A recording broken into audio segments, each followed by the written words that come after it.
ಹೋಗ್ತೀನಿ.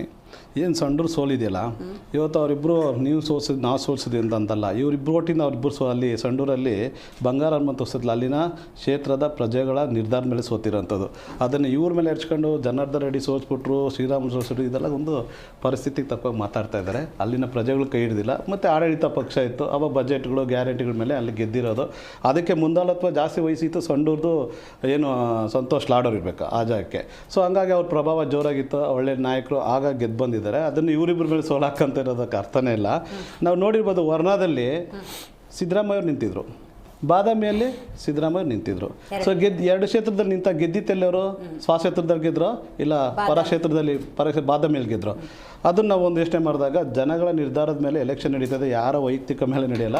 ಜನಪ್ರಭಗಳು ಏನು ಮತದಾರ ಪ್ರಭುಗಳಿದ್ರೆ ದೇವರುಗಳು, ಅವರು ಯಾರು ನಾಯಕನ ತರಬೇಕು ತಂದಿದ್ದಾರೆ. ಅದು ಆಡಳಿತ ಪಕ್ಷದಲ್ಲಿ ಸರ್ವಸಾಮಾನ್ಯ ಒಂದು ಪಕ್ಷೇತರ ಅಭ್ಯರ್ಥಿಗಳಿಂದ ಈ ಥರ ಒಂದು ಆಗುವಂಥದ್ದು.